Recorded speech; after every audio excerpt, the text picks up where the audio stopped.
Добрый день, друзья! У вас есть классные идеи, мысли, какие-то цели, планы, проекты. Может быть, начать какой-то новый бизнес или какой-то новый проект, но что-то вас сдерживает.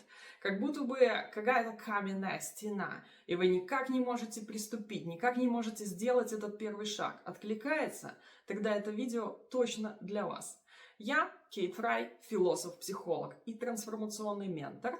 И сегодня мы разберем 10 принципов, как перестать прокрастинировать и выйти на новый сверхуровень успеха. Обязательно смотрите до конца, и я вас уверяю, ваша жизнь может существенным образом измениться. Погнали!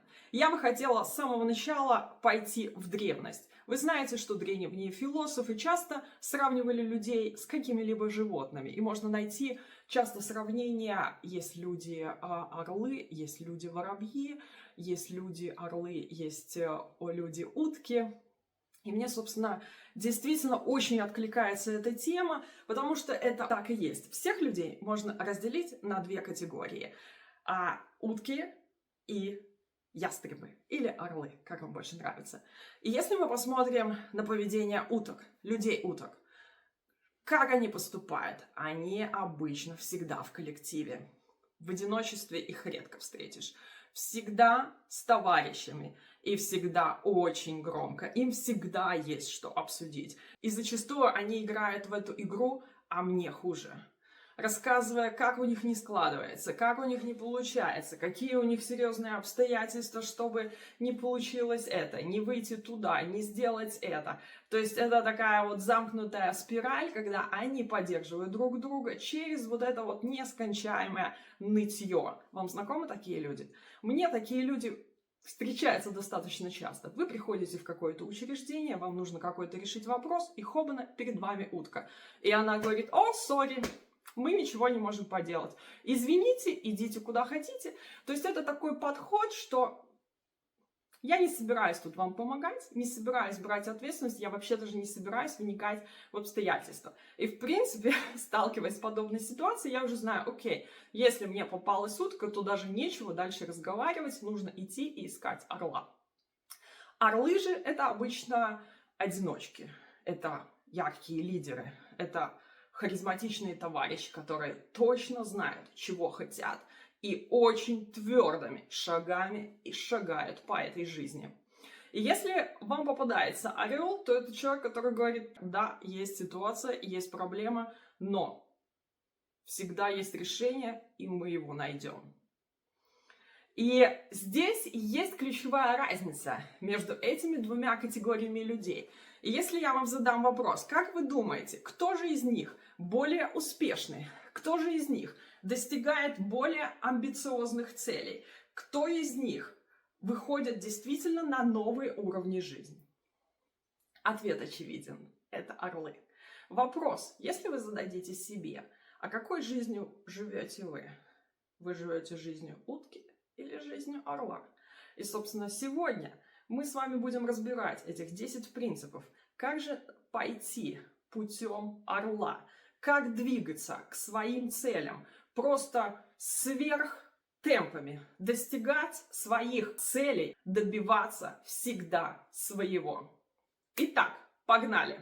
И первое, это, конечно же, взять на себя ответственность. И это даже не скорее взять на себя ответственность, а просто осознать, что жизнь у нас одна, и она наша собственная. Очень много людей, которые живут в жизни в ожидании, что кто-то придет и начнется какие-то трансформации, и пойдут какие-то процессы. Ребята, я вам хочу сказать еще раз. Жизнь, она одна. И я не знаю, сколько вам сейчас лет. Не теряйте время зря. Жизнь – это только ваш ресурс. И как вы им распорядитесь, это только в ваших руках. Прекратите ждать. Не нужно откладывать. Мы не знаем, сколько жизней у нас будет, или это действительно уникальный, единственный шанс. И почему же не дать этой жизни возможности раскрыться? Если бы мы были рождены, скажем, поколение наших родителей или поколение наших дедушек, прабабушек, ребята, тогда ресурсы были действительно ограничены. У них не было тех свобод, тех возможностей, которые есть у нас сейчас. Мы просто дети этого мира, дети этих возможностей. Можно сегодня абсолютно все. Но кто вам не позволяет пойти и начать делать? Возможно, та утка, которая всю жизнь привыкла делать не что другое, как кря-кря-кря-кря. Тяжело. Не в этой стране, не с моим образованием, не в этих обстоятельствах. Может быть, пора перестать и выйти на новый уровень осознания, что жизнь, она одна, и только в моих силах взять под контроль все, что происходит, и только в моих силах решить, что я хочу, что мне нравится, как бы я хотела жить, где мои те сильные черты, в чем я думаю я уникальна или уникален, и пойти в это. Поэтому, возвращаясь к пунктам, первый пункт будет, это однозначно осознание и взятие ответственности, что никто не придет, ребята, никто не придет и никто не сделает. Ваша жизнь, она только ваша. Если вы не сделаете, не сделает никто. И раз вы смотрите это видео, дорогие мои друзья, значит, время пришло. Ничего не происходит просто так. А если вы сомневаетесь, я вам рекомендую посмотреть мое второе видео, где я разбираю, как же работает наш мозг в процессе создания нашей реальности.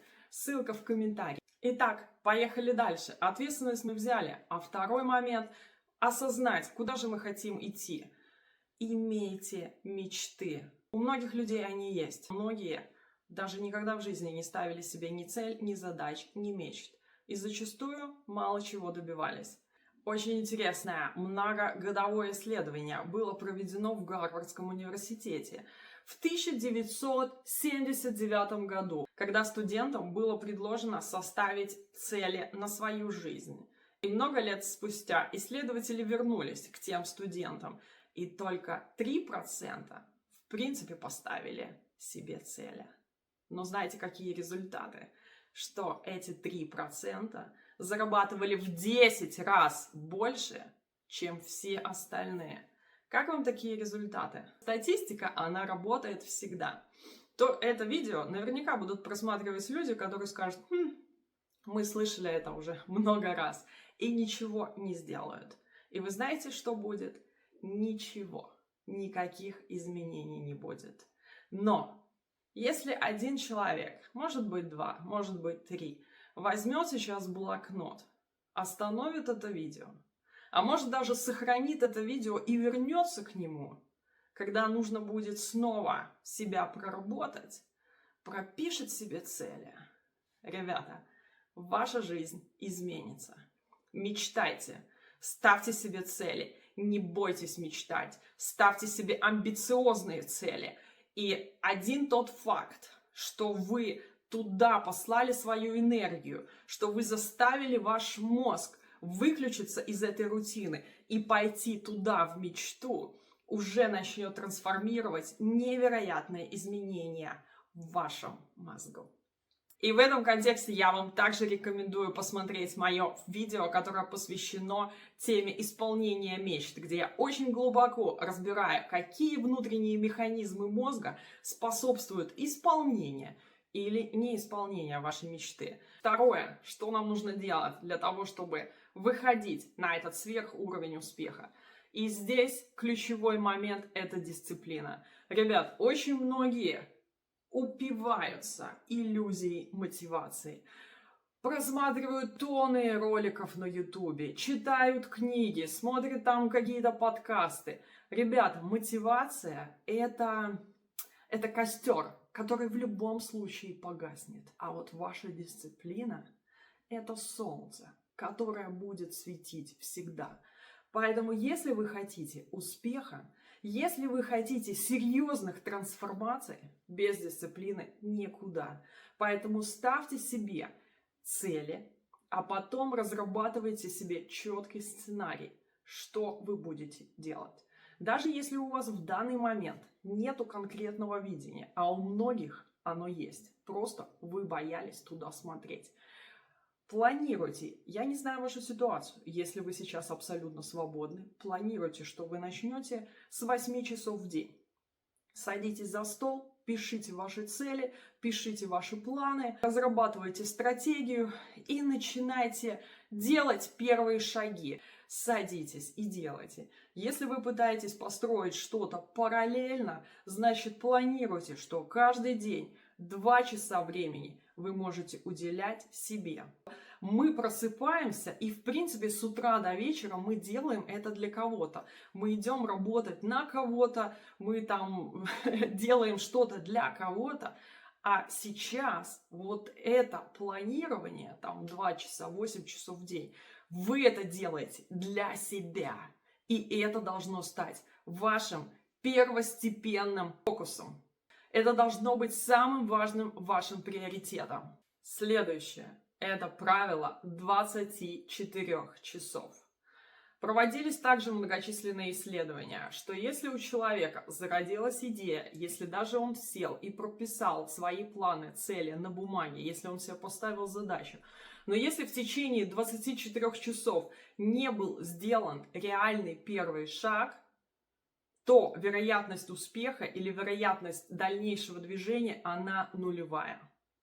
Поэтому в этом смысле, друзья, не только сесть и прописать, а ближайшие 24 часа сделать первый шаг, сделать какое-то конкретное действие. И здесь я вам хочу также сказать относительно вашей мечты, относительно вашей цели. Иногда бывает так, что вас парализует страх. Если у вас действительно есть страх, значит, это ваше дело. Значит, туда нужно идти. Значит, это правильная цель. Потому что если у вас страха нету, то и цели у вас тоже нету. Это просто очередная задачка. А мы сейчас говорим не о задачках. Мы говорим о серьезных выходах на новые уровни. Значит, еще раз, 24 часа. Сели, прописали, запланировали. Не откладывайте даже на следующий день. Сделайте уже сегодня. Сделайте тот шаг, когда у вас не будет возможности сделать шаг назад, когда вы не сможете больше отступать. Следующее. Если вы начнете двигаться, это можно сравнить с тем, что вы начинаете сажать семена вашей мечты.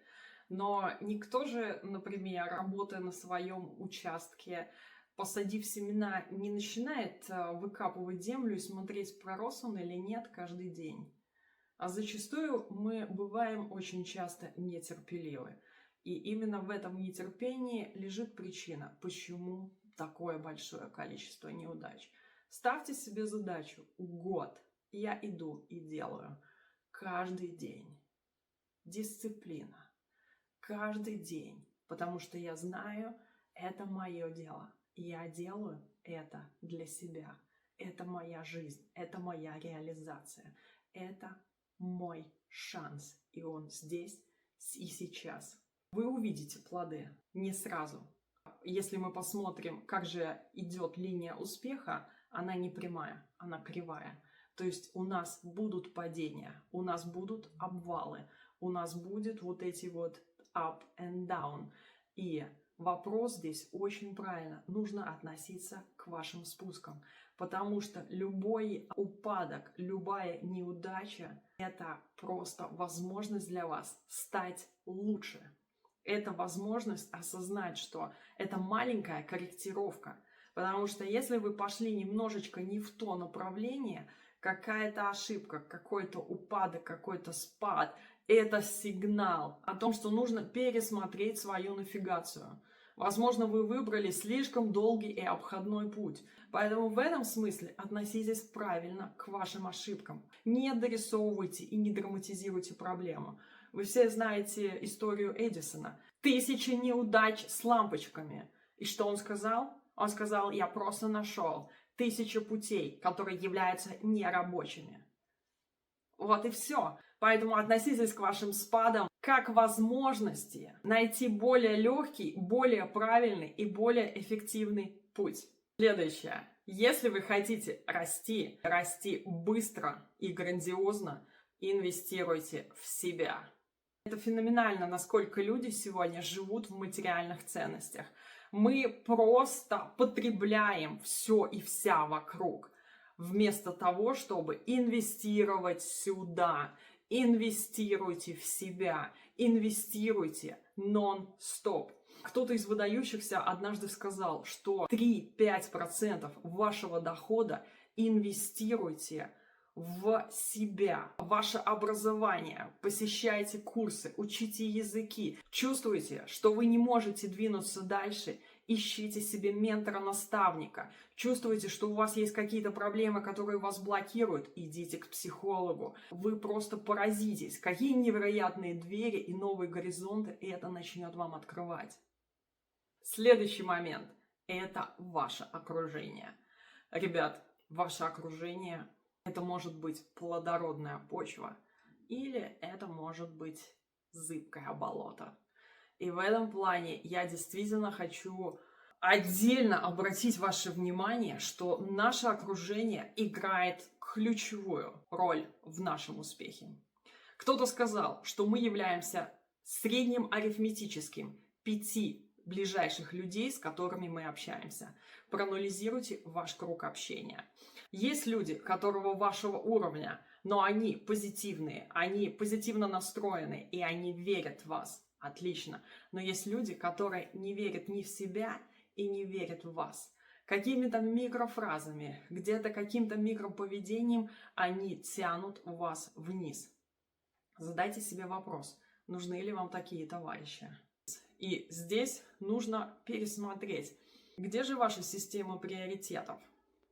Оставаться там, помните, где я вам вначале говорила, где ква-ква-ква-ква-ква-ква. Или вы хотите парить с орлами. Старайтесь включать в ваше окружение людей, которые на порядок успешнее вас. Если кто-то хочет действительно начать двигаться и не растянуть это все на несколько лет, а начать двигаться четко и целеустремленно к вашим целям, идите к ментору. Если у вас будет желание пойти в индивидуальную работу со мной, пожалуйста, контакты внизу. Но имейте в виду, со мной пути обратно у вас уже не будет. Поехали дальше. Следующий шаг. Видите свои микродостижения, хвалите себя, видите себя. Это очень важный компонент, потому что зачастую мы погружаемся в работу, мы начинаем что-то делать, мы не видим результатов, еще у нас идет вот эти иногда up and down, и у нас происходит какая-то такая ситуация демотивации. Нужно обязательно себя хвалить, потому что это повышает вашу собственную самооценку и подстегивает вас двигаться дальше. Я рекомендую начать буквально каждый день анализировать, что было сделано. Пропишите, можете проговорить себе, встаньте перед зеркалом, скажите, что я молодец, я горда собой. Или пропишите, хвалите себя. Это важный компонент для того, чтобы ваша мотивация продолжала вас поддерживать. И помимо того, что вы хвалите себя, что вы видите ваши даже маленькие достижения и даже мелкие результаты, видите конечную цель, видите вашу мечту, видите туда, куда вы хотите идти.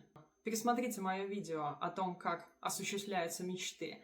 Это очень важная техника. Понимаете, когда вы начинаете туда направлять ваше мышление, вы раньше, возможно, об этом даже никогда не думали. Ваш мозг, он начинает прокладывать абсолютно новые нейронные связи. И иногда происходят вещи, которым вы даже не прикладывали усилия. Они начинают происходить как будто бы сами собой. Поэтому здесь это очень важный момент. Просто верьте, просто идите. Не стоит каждый раз проверять, взросло ли то семечко, которое вы посадили. Проверите через год. А до этого каждодневная дисциплина, каждодневная работа. И здесь еще, я бы сказала, важный ваш ментальный approach. Потому что, знаете, любое дело, чем бы вы ни занимались, очень важно, как вы к этому относитесь. Если вот у вас плохое настроение, если вы вот чувствуете, что все равно ничего не получится, идите поднимайте свои вибрации, потому что, не стоит приступать к делу с таким настроением. Идите, займитесь спортом, у вас поднимутся вибрации, все будет окей.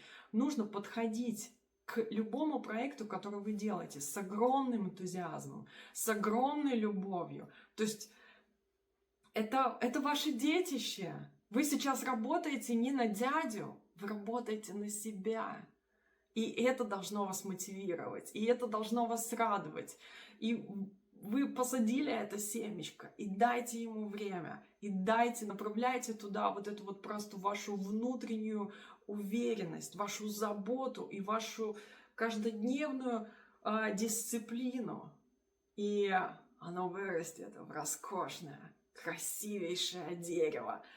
И результатами вы будете невероятно горды, вы будете думать: Господи, спасибо тебе, что когда-то я пошел и сделал этот первый шаг. Кстати, в одном из своих первых видео я там давала результаты исследований, которые проводились с людьми, которые вот сейчас уже на пороге смерти. И у них спрашивали, о чем вы больше всего жалеете. И вот как бы вы прожили жизнь иначе. И очень интересное исследование. Если у вас в какой-то момент вот возникла какая-то демотивация, вообще я вам советую посмотреть это видео, оно очень-очень глубокое. Потому что зачастую у нас действительно есть возможность научиться у тех людей, которые уже прожили жизнь и которые жалеют о том, что они чего-то не сделали. А мы же не хотим жалеть. Мы хотим сказать: я сделала все. Вообще, в принципе, мой девиз по жизни: лучше сделать и жалеть, чем не сделать и жалеть. И я вам рекомендую делать этот девиз также вашим девизом. Идите и делайте. Даже если вы потерпели неудачу, эта неудача — это всегда какая-то возможность, которая иногда запакована как будто бы в неудачу. Ну и напоследок, наш мозг, он очень боится больших целей. То есть, возможно, если у вас были вот эти вот мысли что-то попробовать, что-то начать, какой-то бизнес или проект, и вы сталкивались с тем, что вы просто не можете сделать первый шаг, что вы даже не можете туда приступить, потому что это грандиозный проект, он большой проект, и, возможно, вы не можете увидеть как бы конечный результат и вообще все связующие, которые вам нужно подключить для того, чтобы вся эта система заработала. Но что самое важное? Это мелкие шаги, потому что наш мозг боится больших проектов, потому что он не видит всю структуру. А маленьких нет никаких проблем. Поэтому еще раз, 24 часа мы прописываем то, что мы хотим, и мы делаем первые мелкие шаги. Пропишите себе план действий. Напишите себе все, что вот вы, допустим, сейчас видите, что нужно сделать.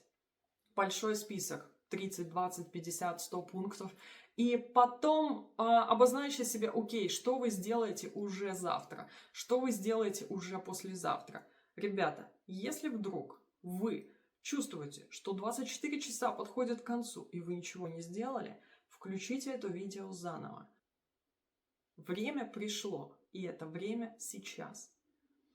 А если вы уже давно пытались, но никак не можете, то идите в работу с менторами и наставниками. Я вам подсвечу ваш путь.